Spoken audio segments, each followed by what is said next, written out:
It's dramatic. Suddenly, 1 hour ago, the entire capital shook. Everyone woke up, and the attacks happened quickly in different angles and areas of the capital, Sana'a. As of now, the targets have been the Sana'a International Airport, the Daylami headquarters, the Air Force headquarters in Sana'a, Houthi targets, Houthi headquarters, Houthi political council offices, the gathering points, anything that belonged to the Houthi forces, even the missile brigade in Sana'a was also attacked. So this is a full-scale war right now in Sana'a, starting 1 hour ago, and by morning we will know the damages. We cannot see the damages. We cannot leave our house because of the nightfall, but by early morning I think Sana'a will be different than how it was an hour ago. Are the airstrikes continuing as we speak? They are non-stop every second. And you hear by the second in different locations around Sana'a. So that's why I said it earlier that the Sana'a of the morning will be different than Sana'a of last night.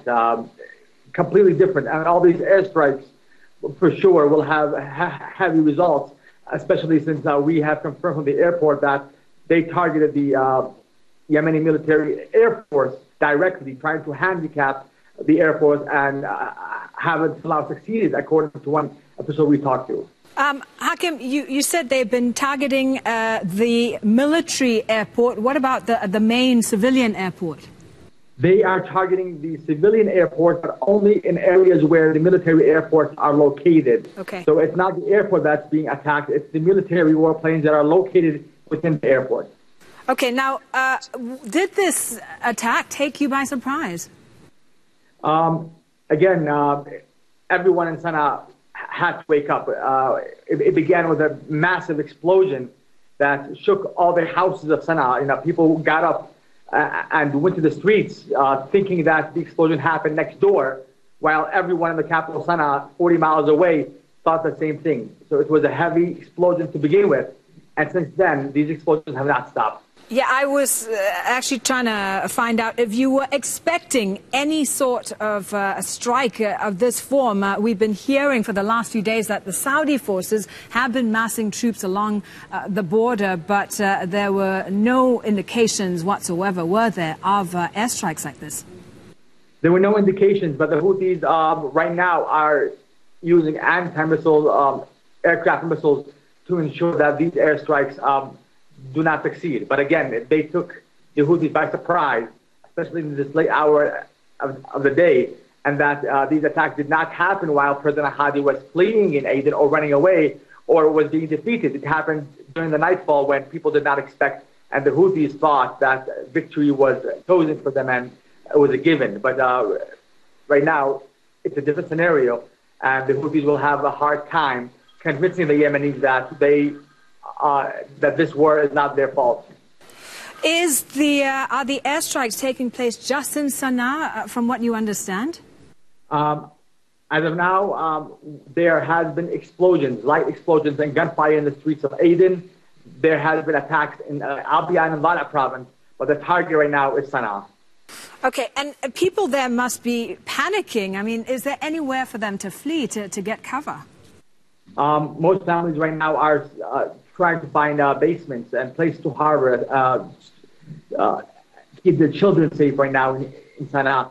But again, this just started. People are just starting to panic. By tomorrow, when the damages are seen, when the destruction is seen, that's when people will really start panicking. Yeah, Mohammed al-Shadi, member of the Houthi Governing Council, says that this is going to trigger an all-out war in the region. I do expect the Houthis within this week to start invading Saudi Arabia. That's what their officials informed us, that if Saudi Arabia intervenes militarily, the Houthis will attack and invade Saudi Arabia like they did in 2009. So this is going to be a long war. It's not over today. It's not a one-day success. Saudi Arabia, from my experience, will see a lot of devastation because of the Houthis militants who were able to defeat President Hadi within hours will have a very hard time with Saudi Arabia, but they are insistent and they have the manpower to do so with tens of thousands of militants ready to fight for them. Well, the Saudis say they want the Houthis to take part in the political process. Won't this force push them into doing that? It's Yemen. Anything is possible, but as of now, the Houthi, we have to forgive the idea of dialogue and talks. It doesn't make sense that you bombard a nation and then you call them for dialogue. Right now, the Houthis have a clear reason why they should not be involved in dialogue, and I was hopeful before that the Houthis would be involved, but from now, this is the beginning of the proxy Saudi-Iranian war on Yemeni land. Well, Sarah Jamal is a political analyst and spoke to us a little earlier from Sana'a. There is shelling. First of all, good morning, ma'am. I can't differentiate between the late hours. I remember waking up around 1 a.m. to this huge explosion. I've never experienced anything like this before, at least not since 1994, when I was 6 years old. Today, I would like to be a witness, to give a testimony via this opportunity rather than being a political analyst. What I can describe is the sounds. I don't know if you can hear them. Yes, we can. Yeah, we can hear sounds of bombarding. The sky is full of lights. Yes, Sana'a has witnessed a number of armed conflicts, but nothing has been this intense, at least not since September 2011, and even then it wasn't this intense. The intensity is also psychological. This is a war that I, as a Yemeni, have nothing to do with. Neither of the two parts represent me. Months ago, the hope I had was within the peaceful resistance against any militia, any armed militia, any theocratic militia. But now this is simply a depiction of Iran and Saudi Arabia fighting their own war using our lands, using our people. It's important for me to mention that there is no such thing as separate military camps in Sana'a. This is a problem that former President Saleh created years ago, designed all the military camps inside the capital within residential areas. I mean, right besides my house, there is a camp. We are a very mixed socio-system. These are civilians surrounding those camps. The Saudi aircrafts are shelling in the north, and Iranian-supported militia is advancing in the south. And the only victim is civilians from this side and the other. And even those dying on the front are poor Yemenis who were paid to fight a war that is not even theirs.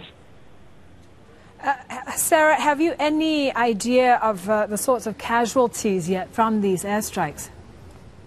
Nothing yet. I tried calling a couple of friends who live right next to a Daylami Air Force base, but no response yet. And I only imagine what it's like over there.